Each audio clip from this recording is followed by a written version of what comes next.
In today's video, I'm going to be doing a tabletop review of the Odin SB-PT, which is an AR15 pistol buffer tube. So it's designed specifically for AR15 pistol applications. This is how this Odin pistol buffer tube is shipped. It's a POP packaging. Just a plastic bag, nothing really, no instructions on this or anything. Odin is www.odinworks.com, and they are located in Boise, Idaho. And this says that this item has a lifetime warranty on it. So let me open this up and take it out, and we'll talk about exactly what this is and what it comes with.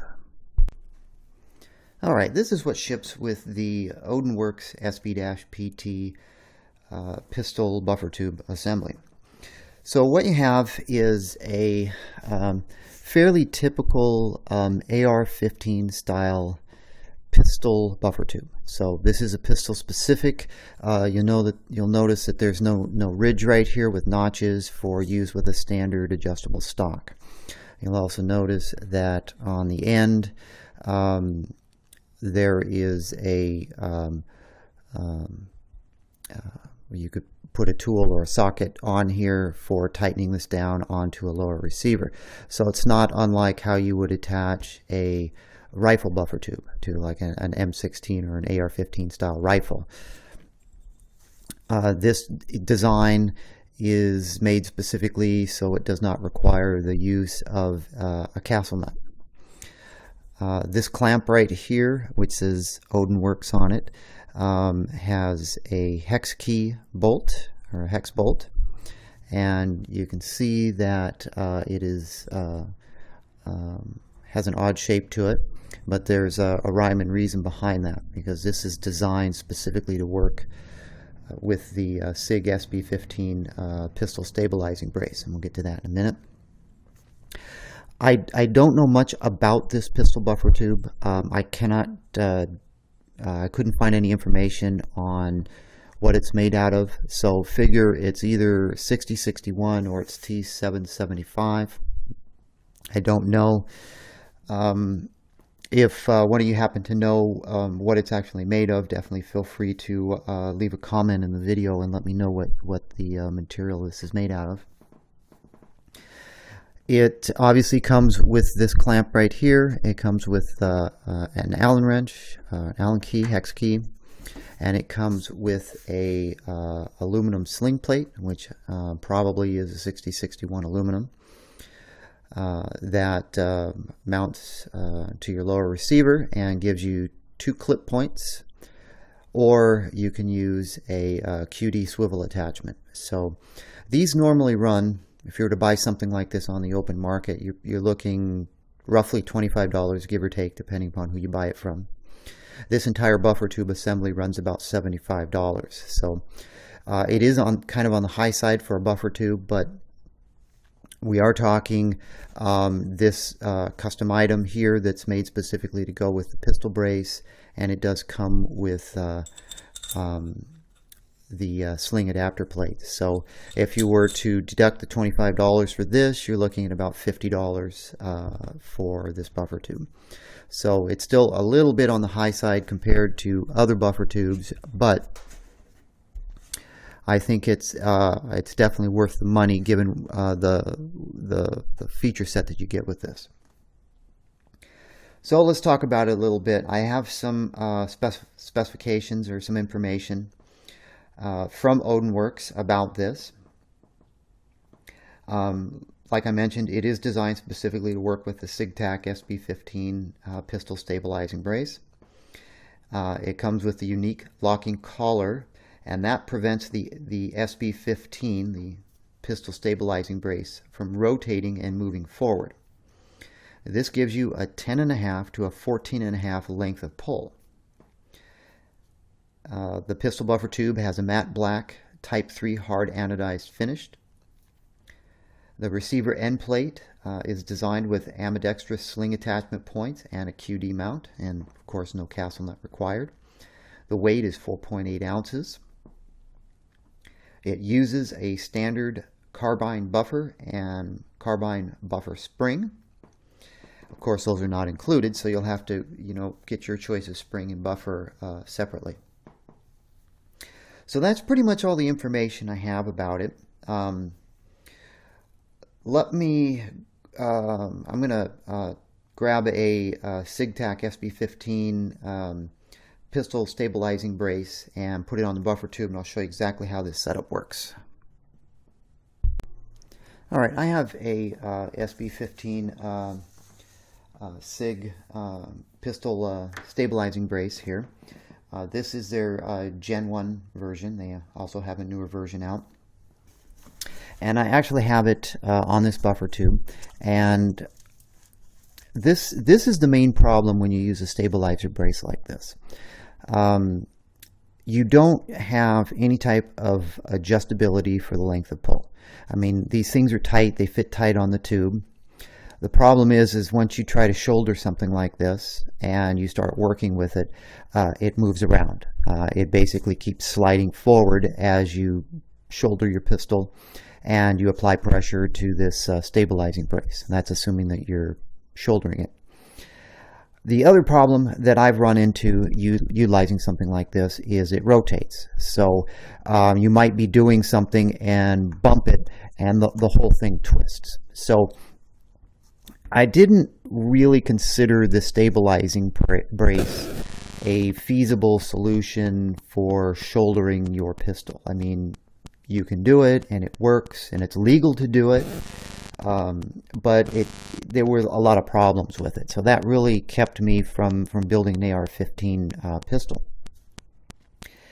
And not too long ago, I started seeing manufacturers come out with buffer tubes or pistol buffer tubes that had inserts that you'd slide over the tube, and then you could slide the stabilizing brace all the way forward, and it would stop the brace from moving any forward on the buffer tube. The problem with that is these were round like sleeves that went over the buffer tube, and the stabilizing brace would still twist. And those weren't really, they were kind of a partial solution to the problem, but not 100% solution. So here comes Odin Works. They identify the problem and they devise a very unique, efficient solution to this. And that's basically this locking aluminum nut assembly right here. So what you do is you get your stabilizing brace on your pistol and you get your length of pull wherever you want the stock to be. You get it aligned correctly. And then you slide this locking nut assembly. You slide it down into place, and it's designed specifically. Take it off camera just for a second. See if I'm getting this correct.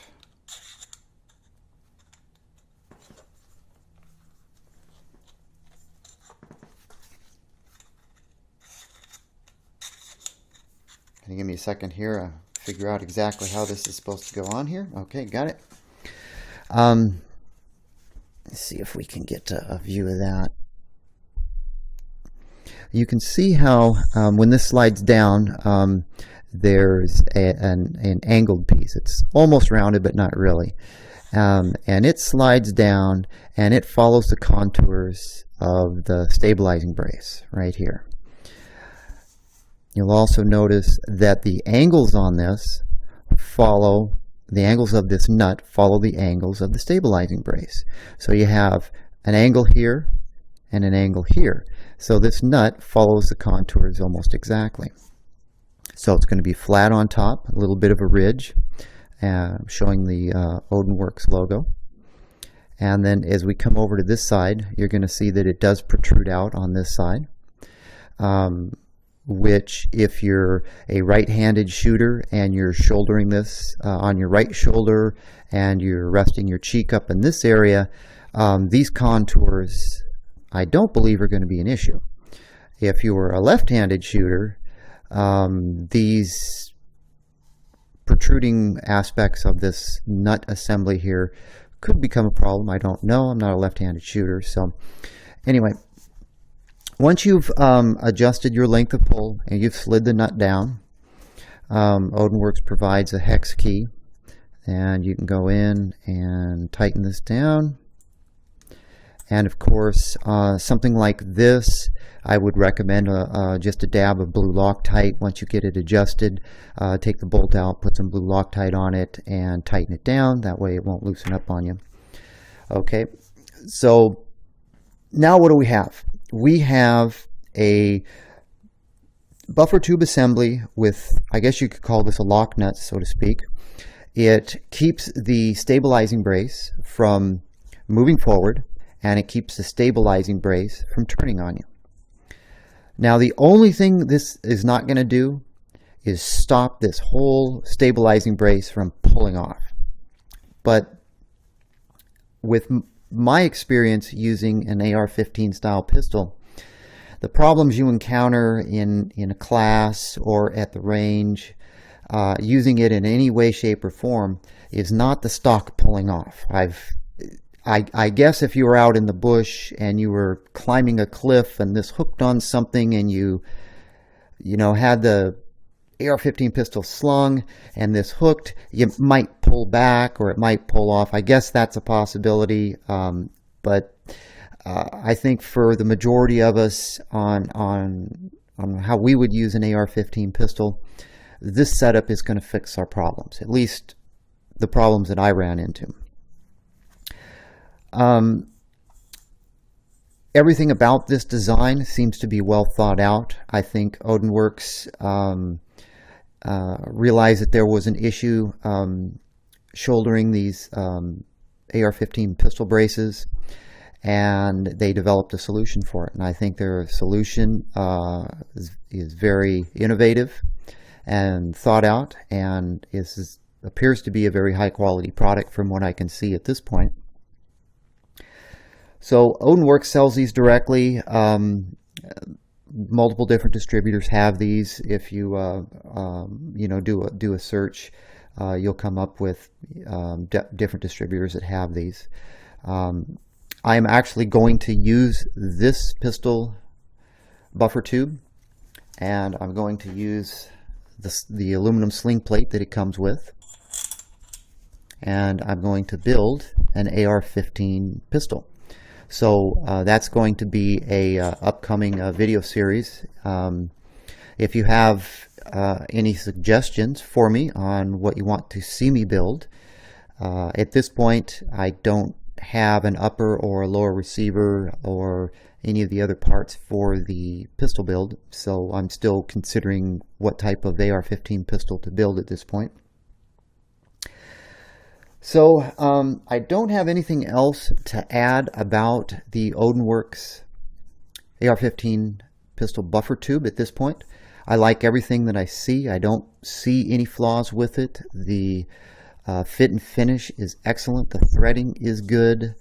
I can't tell if the inside of this buffer tube has a dry film lube. If anybody knows the answer to that question, feel free to leave me a comment.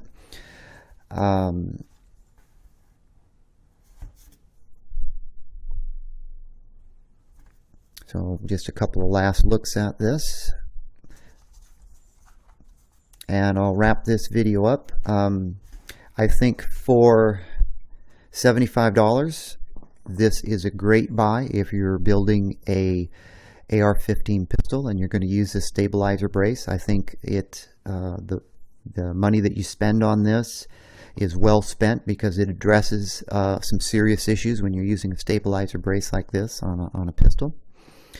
And I'm looking forward to using it in an upcoming pistol build.